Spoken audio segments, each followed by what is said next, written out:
Hotel Coppelia.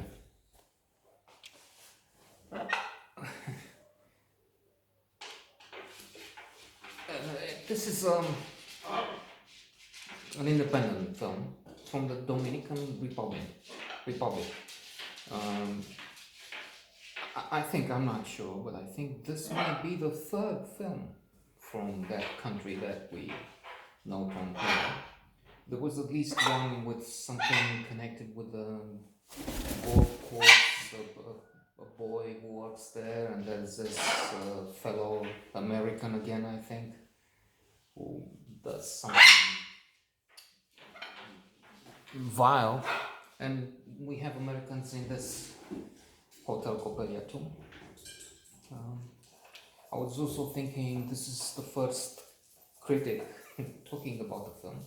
Flawed, flippant, nerdful, silly as he is. And the first to be connected with the IMDb, with the IMDb platform, nevertheless. And that's an interesting symbiosis with some films that don't have an audience, but then maybe they get two more from our side, from our blog, and vice versa. Some people watch, they're interested in film, and then we get two viewers. So, endangered species as we are, we symbiosis again. We work in a partnership and help each other survive. I'm just shooting the breeze in a silly manner. So it's 1965, the Dominican Republic. The tensions in the country, a movement, a revolution in there. And Hotel Coppelia is the place where this matron, this woman boss, has prostitutes working for her. Prostitutes called, or whores called back then, and in the movie. Now I understand the politically correct way to talk about them is sex workers. That's what The Economist has in a leading article some months ago, maybe a year. The sex industry talking about changes, about the internet, many things that sex workers. One of them is male, would be transgender. He talks about an operation at one point, saying he wants to go all the way, and he has a partner, a male fellow. If it's male, it is a fellow. So this time, so it's the wrong way to say it.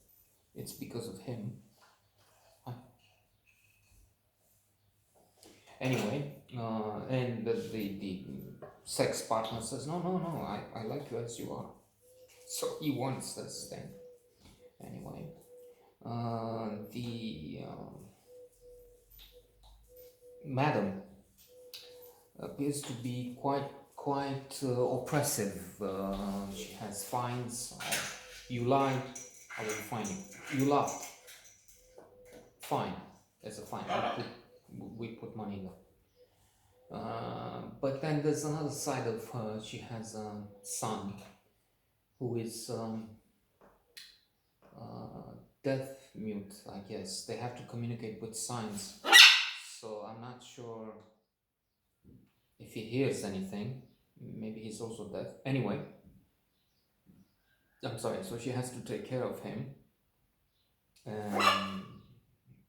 Spoiler alert for the few viewers of this who might be interested to see that.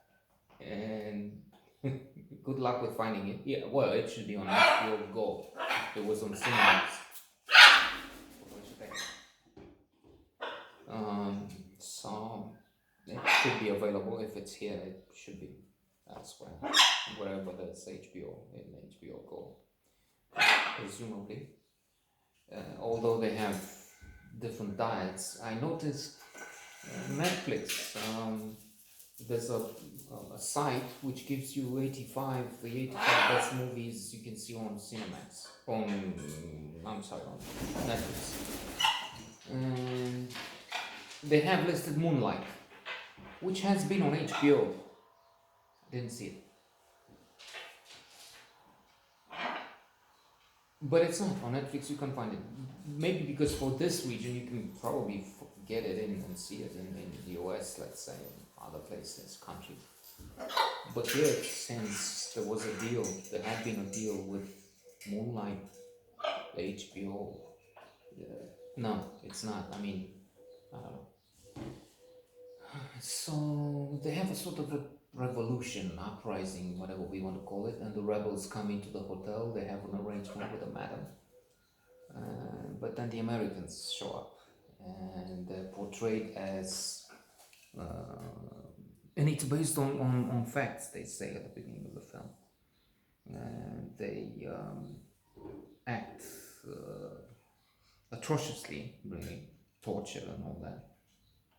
Personally, I doubt they will go to that. I'm not saying, I mean, 75 million voted for Trump, so that means they're vile and idiots, those 75 million, to me.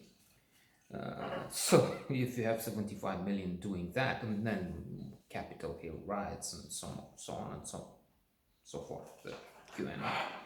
Of course, you have abusers, but I don't know if the parliament will do that. Maybe he did. And there's a big bang, and the movie has drama. I think, though, that the actors, good as they probably are, quite solid performance, but at times they push it. I think it's not, I don't know, cabotinage, but it's exaggerated for this viewer at least. Too melodramatic, too over the top. I guess, I don't know.